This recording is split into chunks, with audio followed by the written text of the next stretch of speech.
Olha só, nesse 8 de março, Dia Internacional das Mulheres, o Fundo Brasil está aqui com a gente para propor uma conversa sobre mulheres que lideram em todo o país essa luta por justiça social.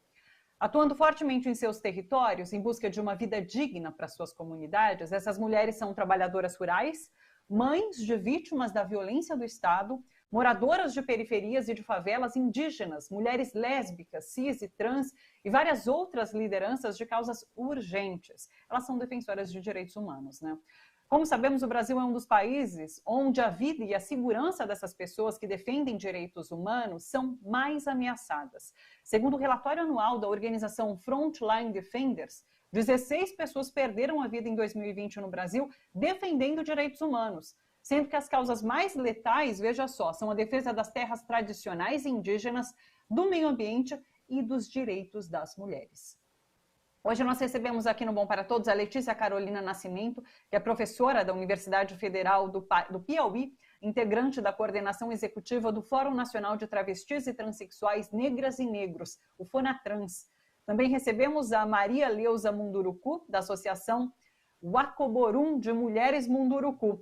A Maria Leusa, daqui a pouquinho ela entra aqui com a gente está com um problema de conexão com ela, mas daqui a pouquinho a gente tenta conversar com a Maria Leusa, tá bom?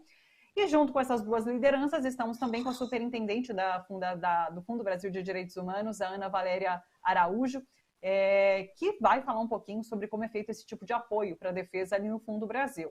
Sejam bem-vindas, mulheres. Um prazer recebê-las hoje nesse dia tão importante de debate do que é a luta por direitos das mulheres, do que é essa resistência que tem enfrentado tanto retrocesso aqui no nosso país. E daí eu queria inverter um pouquinho a ordem de perguntas, sempre começo com as nossas convidadas, minha e do Fundo Brasil, mas hoje eu quero começar com a Ana Valéria, do Fundo Brasil, justamente perguntando para ela sobre a experiência que ela tem nesse campo dos direitos humanos no país. Queria saber como você, como à frente do Fundo Brasil, à frente, na verdade, do Fundo Brasil, vê essa situação das mulheres brasileiras e seus direitos nesse 8 de março. Ana Valéria, seja muito bem-vinda, sempre um prazer te receber. Boa tarde, Thalita. É um prazer para mim estar aqui, especialmente hoje, né? Queria cumprimentar você, cumprimentar todas as mulheres que estão nos ouvindo, que estão nos vendo, né? E enfim, toda a audiência, né, desse programa. Agradecer por a gente poder estar aqui com com a possibilidade de falar sobre um tema tão relevante para o Fundo Brasil e para o país como um todo, né? E falar um pouquinho sobre essa experiência na linha do que você falou, a experiência do Fundo Brasil de Direitos Humanos, de apoio a organizações, né, que trabalham em defesa de direitos, tem mostrado para a gente que as mulheres estão à frente de todas as pautas de direitos humanos nesse país. A verdade é essa, quer dizer, para além de você ver mulheres trabalhando em organizações de defesa dos direitos das mulheres, a nossa experiência também mostra as mulheres à frente de todas as demais pautas, e é isso que a gente está trazendo aqui hoje com os nossos convidadas, né? O ano passado, por exemplo, quando o Fundo Brasil, a gente até teve aqui conversando contigo, o Fundo Brasil instituiu um fundo emergencial para tentar enfrentar, dar respostas e apoiar, né, o enfrentamento aos danos sofridos pela população como um todo em função da pandemia de Covid, e o que a gente pode verificar naquele momento, com todos os projetos que a gente apoiou e tal, é que grande parte, mas assim, a grande maioria das organizações, das lutas, das comunidades, dos grupos, dos coletivos que pediram apoio ao Fundo Brasil para implementar ações de combate na área do Covid, eram encabeçadas por mulheres, né? E muitas mulheres nas periferias da cidade, mulheres no campo, enfim, em especial no campo, mulheres indígenas, quilombolas, trabalhadoras rurais, e nas cidades a gente vendo mulheres nas periferias, inclusive, ou em especial, mulheres negras, né? A gente tem visto o quanto que as mulheres estão, de fato, à frente dessas pautas. E o que é acho que é relevante a gente pensar e que a experiência do fundo traz para a gente é que estar à frente dessas pautas em todos esses temas faz também com que elas estejam sofrendo ainda mais violências e ameaças, né? É justamente por estar encabeçando pautas em todos os temas que as mulheres passaram também a ser vítimas de mais violência e de maior ameaça. Nesse 8 de março, a gente celebra conquistas, mas a gente reafirma, né, a luta pelo direito das mulheres, pelo direito de igualdade, né, e, portanto, estamos convidando aqui parceiras muito relevantes que mostram o que é isso, o que é estar à frente de pautas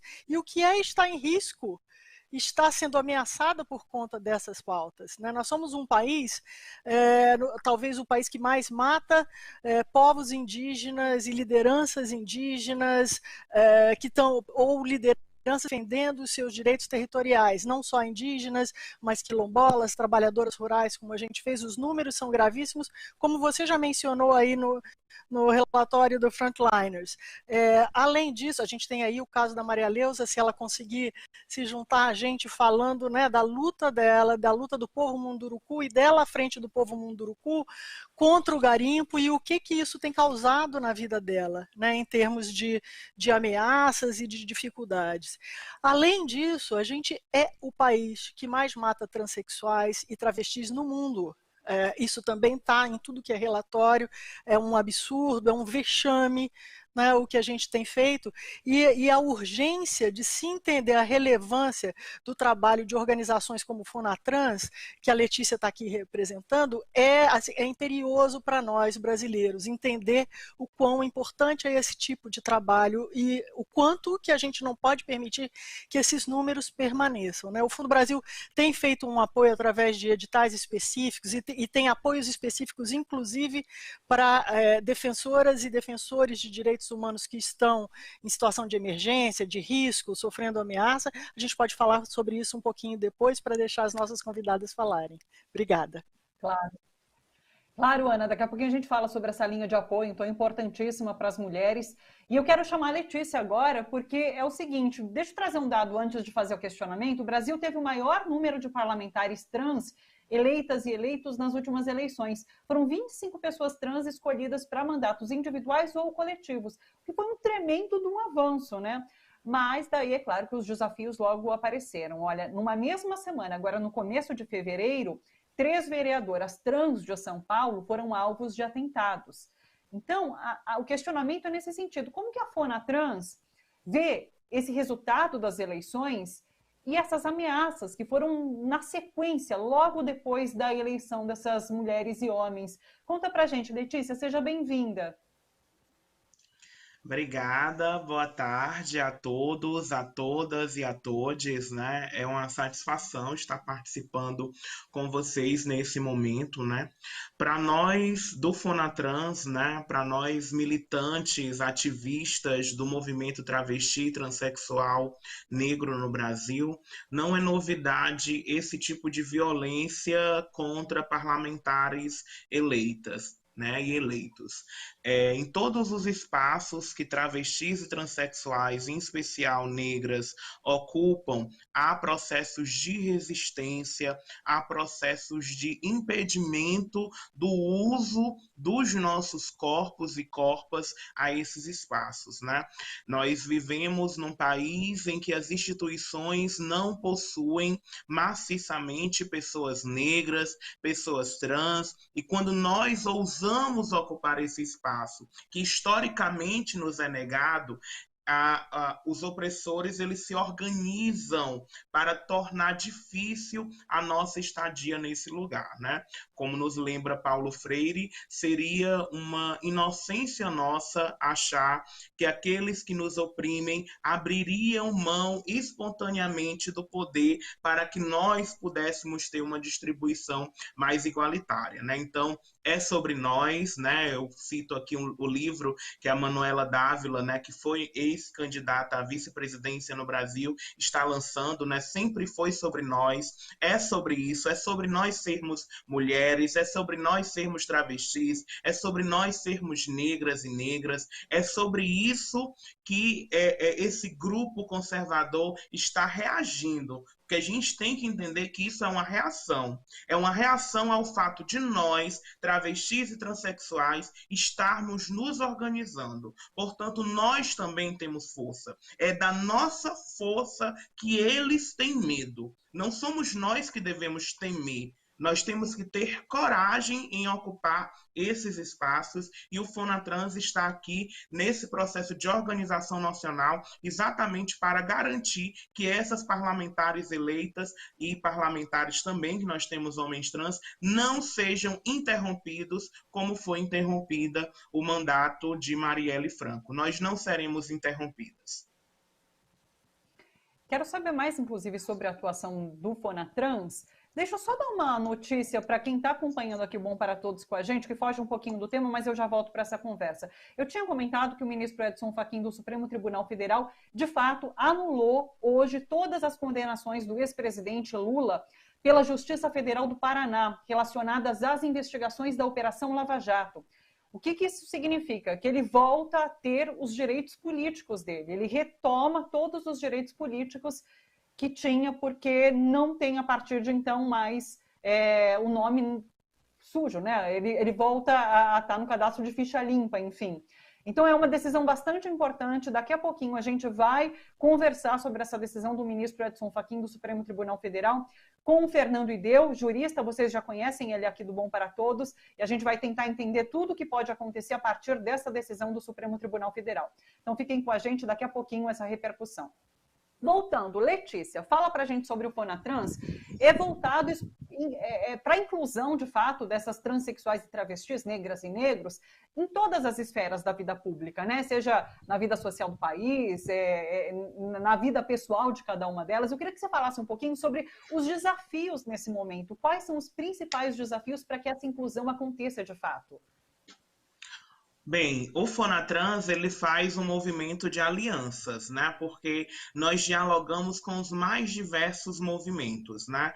A gente tem um processo de diálogo com o movimento feminista, né? De reconhecimento das nossas identidades de travestis e transexuais como mulheres, como identidades femininas.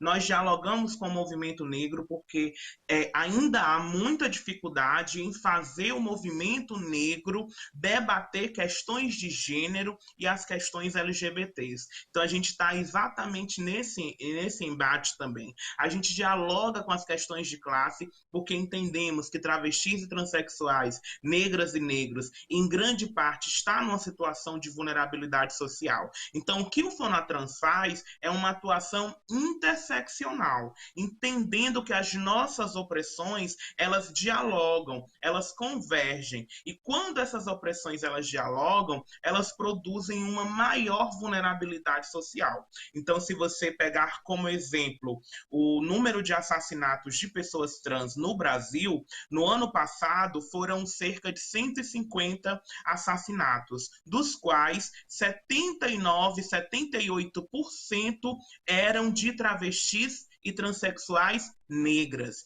E essa é uma média que se repete em torno de 80% ao longo dos 4 últimos anos. Os assassinatos, os dados, são de pessoas travestis e transexuais negras. Então, nós sabemos que a transfobia neste país, ela também tem um recorte étnico-racial muito importante. Por isso que o Fonatrans existe. O Fonatrans existe para pautar essa interseccionalidade e entender que essa interseccionalidade nos vulnerabiliza cada vez mais. Não é fazer ranking de opressão e entender quem sofre mais e quem sofre menos. É entender que os nossos sofrimentos, eles são diferentes e que nós precisamos pensar em todas essas singularidades enquanto movimento social. Perfeito. Deixa eu voltar para a Ana Valéria para passar para a gente, então, mais informações sobre esse apoio que o Fundo Brasil oferece para as defensoras de direitos humanos que estão em situação de ameaça. Conta pra gente por que esse apoio, quem pode pedir, como acessar, dá os detalhes pra gente, Ana. Tá certo. Enfim, a gente tem o que a gente chama de um fundo emergencial para defensores de direitos humanos, defensoras e defensores de direitos humanos, que estejam precisando de medidas de proteção à sua vida, enfim, de uma forma geral. Esse fundo existe no Fundo Brasil desde 2019, mais ou menos, e a gente passa o tempo todo tentando comunicar ele para as organizações, os indivíduos, as lideranças no campo que estão trabalhando na defesa de direitos humanos. E nesse exato momento, inclusive, a gente está fazendo um esforço grande de comunicação sobre a existência desse fundo, porque o que acontece, né, com a pandemia, com a emergência da Covid, todas as atenções ficam voltadas para as questões de saúde, que são emergências, que são absolutamente relevantes também, mas isso acaba quase que ofuscando outros problemas.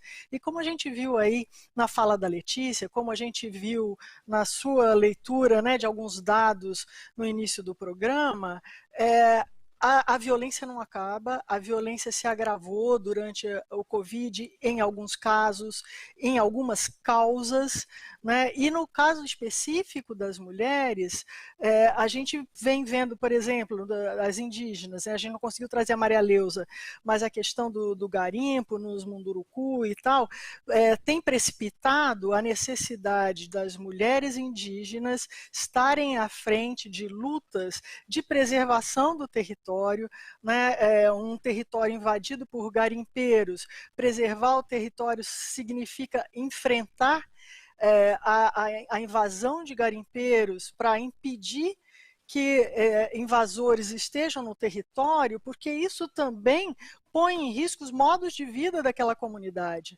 né? E além de trazer as pessoas, esses invasores são vetores de coronavírus. Então, assim, as lideranças e as mulheres indígenas têm atuado nesse sentido de uma forma muito intensa e se tornando, por isso mesmo, alvo de ameaças cada vez maiores. As mulheres trans, aí, como a Letícia falou, elas têm tido, embora a gente tenha visto aí um resultado positivo nas eleições, você mesmo mencionou, né? As parlamentares foram recentemente aqui, elas não estão seguras e estão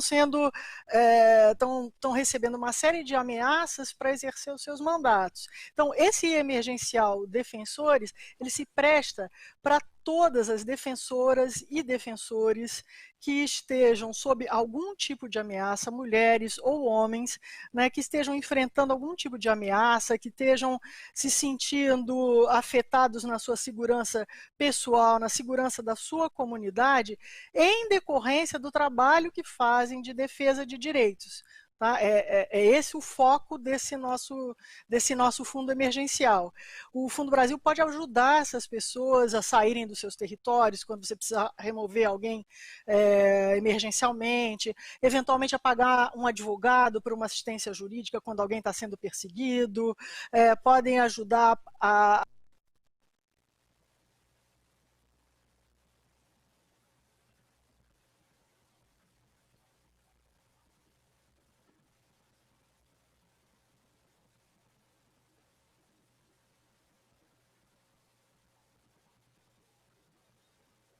Temos um problema de conexão ou é meu? Oi, oi, oi. Temos um problema de conexão, né? A Letícia tá sem som e daí eu não via ela se mexendo. Eu falei assim, deve ser comigo, eu devo ter caído, mas não, foi a Ana que caiu de fato. Mas ela já estava para concluir a fala de realmente. Eu quero trazer aqui para vocês o seguinte: fundobrasil.org.br. Todas as informações sobre essa linha de apoio tá no site do Fundo Brasil, tá aí o site na tela, fundobrasil.org.br. Deixa eu agradecer a participação da Letícia. Cadê a Letícia? Letícia, muito obrigada pela participação, pelas informações que você traz aqui para a gente. Parabéns pelo trabalho de vocês. Feliz Dia das Mulheres para todas nós, um dia de luta, de muita resistência e que vai continuar agora, daqui para frente, né? Obrigada, Letícia. Obrigada, Axé. Tchau, tchau. Até, um beijo para você. A Ana também não consegui me me despedir dela, mas Ana, obrigada pela participação. O Fundo Brasil participando quinzenalmente aqui com a gente do Bom para Todos, trazendo informações muito relevantes de necessidade de debate público. Então, a gente sempre agradece muito o Fundo Brasil e a parceria que eles têm aqui com o Bom para Todos. fundobrasil.org.br para mais detalhes sobre o apoio e sobre o Fundo Brasil e o trabalho deles, tá bom?